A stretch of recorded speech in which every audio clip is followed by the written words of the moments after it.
নতুন বছর তো খুব পালন করলেন। আপনার ব্যাংকের অ্যাকাউন্টে কি 1 কোটি টাকা ঢুকে গেল, নাকি আপনার লোন সবাই শোধ করে দিল, নাকি আপনার জীবনে যত কষ্ট ছিল বেদনা ছিল সব একদিনে মিটে গেল? 31 তারিখে তো খুব ধুমধাম করে পালন করলেন নতুন বছর, হ্যাপি নিউ ইয়ার। কি হলো? কিছু হলো? জীবন কোনোদিন একদিনে পরিবর্তন হয় না। তবে ওই ইংরাজি নববর্ষ না করে শুভ নববর্ষ অর্থাৎ পয়লা বৈশাখ কিংবা হিন্দু নববর্ষ অর্থাৎ 19শে মার্চ যদি আপনারা পালন করেন, আপনার জীবনে অনেক পরিবর্তন হয়ে যাবে। সারাটা বছর হয়তো অনেক দুঃখ বেদনা কষ্টই কেটেছেন, কিন্তু বছরের শেষের দিন এসে একটু আনন্দ করবেন বলে প্রচন্ড পরিমাণে মদ খাচ্ছেন 31 তারিখে। মদ খেয়ে 1 তারিখের সকালটা আপনি দেখতেই পারলেন না। কেন? কারণ সারা রাত ধরে এত পরিমাণে নেশা হয়েছে যে হ্যাংওভার 1 তারিখে কাটলই না। তাহলে বছরের প্রথম দিনটা তো আপনার নেশাযুক্ত হয়ে গেল, নেশা মুক্ত তো আর হলো না। আপনি তো ভালো কাজের সাথে যুক্ত হতে পারলেন না, নেশার সাথে যুক্ত হয়ে পড়লেন।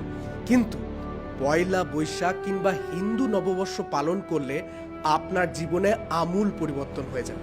কেমন করে ভাবুন, পয়লা বৈশাখে আমরা আমাদের জীবনের সমস্ত ঋণ অর্থাৎ কোনো দোকানে ধার দেনা করে থাকলে, কোনো জায়গায় কোনো কিছু বাকি থাকলে আমরা সেই দিন মেটানোর চেষ্টা করি।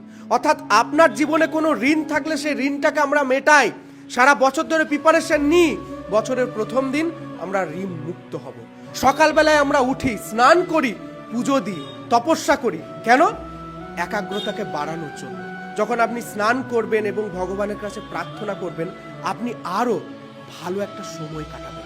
এখানে নেশা মুক্ত আছে, নেশা যুক্ত নয়। তাহলে আপনারাই বিবেচনা করুন, হ্যাপি নিউ ইয়ারে আপনার জীবনটা নেশা যুক্ত হয়ে গেলেও আমাদের বাংলার পয়লা বৈশাখ কিংবা হিন্দু নববর্ষে আমরা অনেকটা ঋণ মুক্ত হয়ে যাই, আমাদের জীবন আরো ভালো হয়ে যায়। হে বাঙালি, হ্যাপি নিউ ইয়ারে নয়, পয়লা বৈশাখে ফিরুন।